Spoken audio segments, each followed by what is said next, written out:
जय जय स्वामी समर्थ, श्री स्वामी समर्थ. नमस्कार प्रेमळ भक्तांनो.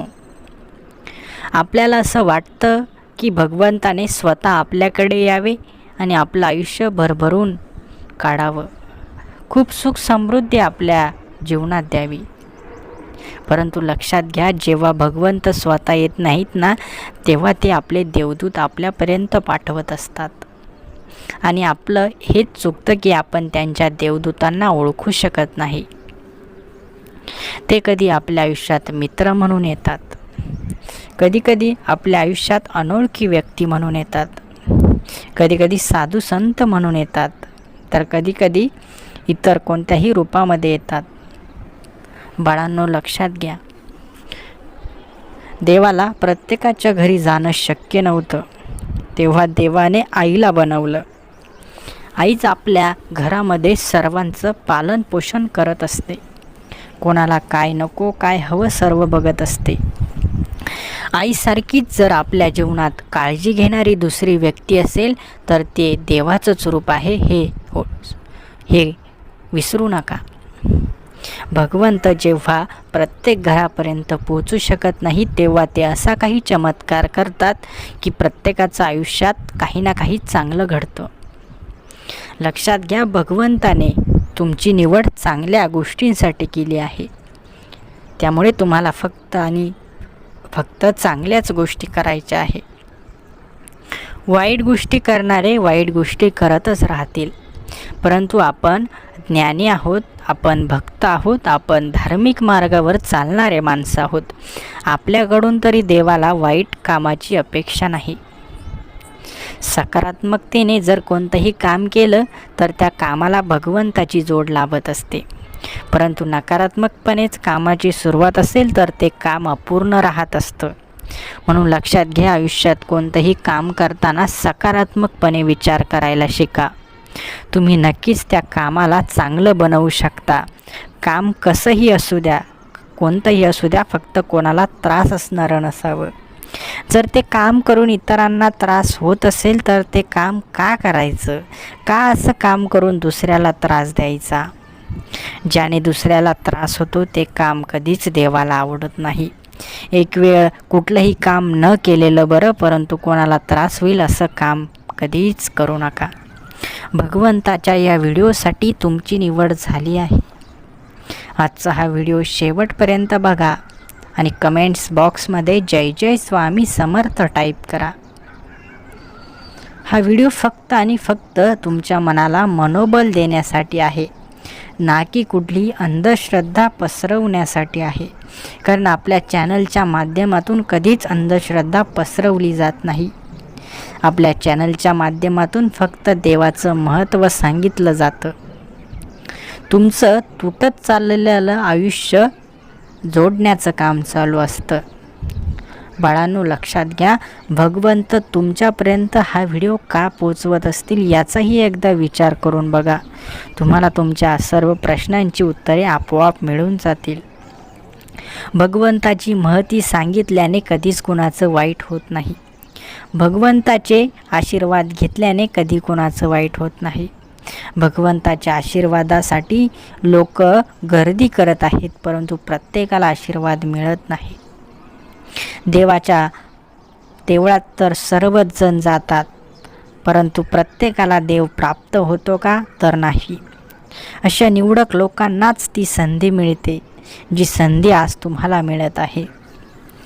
या सर्व गोष्टींवर तुमचा मनापासून विश्वास आहे ना? असेल तर कमेंट्स बॉक्समध्ये होय, माझा विश्वास आहे टाईप करा.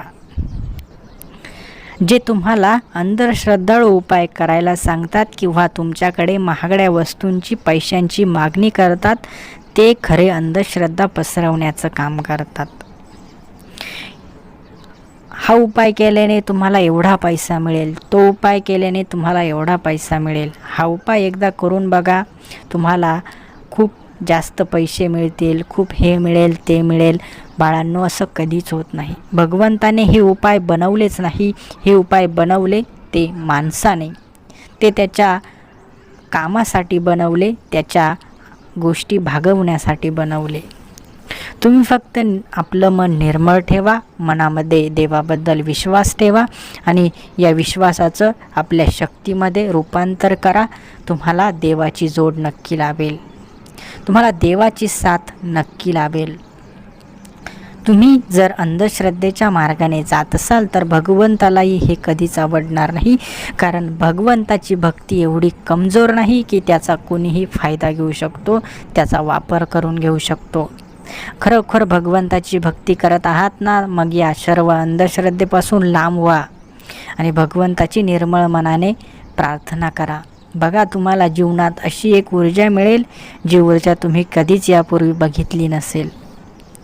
जीवनाच्या या वाटेवर तुम्हाला फसवणारे खूप मिळतील, पण तुम्हाला योग्य मार्ग दाखवणारे खूप कमी मिळतील. विश्वास ठेवा. जो तुम्हाला चांगल्या 4 गोष्टी सांगतो त्या गोष्टी तुम्हाला आवडत नाही, परंतु एखादा तेल मीठ लावून जर एखादी चुकीची गोष्ट तुम्हाला सांगत असेल तर ती गोष्ट तुम्हाला खरी वाटत असते आणि हीच आपल्या धर्माची शोकांकिता आहे. एखादा कडू बोलत असला, तुमच्या चांगल्यासाठी बोलत असला तर तुम्ही त्याच्याकडे पाठ फिरवता, आणि एखादा तुम्हाला वाईट मार्गाला लावत असेल, चांगलं गोड गोड बोलत असेल तर तुम्ही त्याच्या बोलण्यामध्ये लगेच वाहून जाता. ही आपल्या भक्तीची प्रथा नाही. स्वामी समर्थ महाराज त्यांच्या भक्ताशी कडू बोलत होते, पण त्यांच्या चांगल्यासाठी बोलत होते.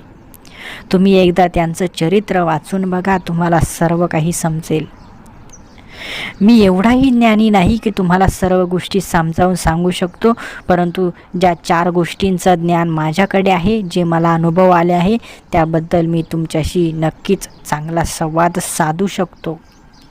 भगवंताची हीच आशा असावी की तुम्ही ह्या 4 गोष्टी ऐकाव्या, समजून घ्याव्या आणि जीवनात तसंच करावं.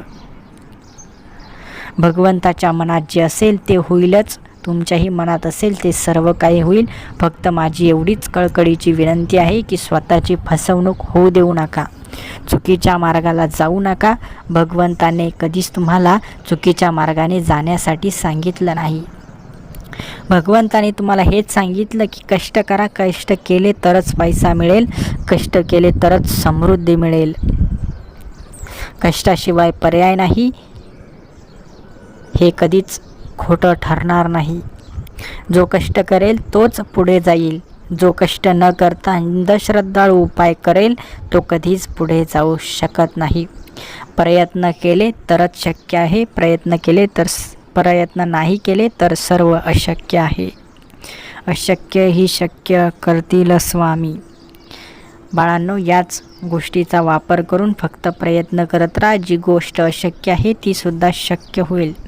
आजचा सुंदर व्हिडिओ तुम्हाला आवडला असेल तर व्हिडिओला लाईक करा आणि असे सुंदर व्हिडिओ दररोज बघण्यासाठी आपल्या या भक्तिमय चॅनलला देखील लगेच सबस्क्राईब करून ठेवा.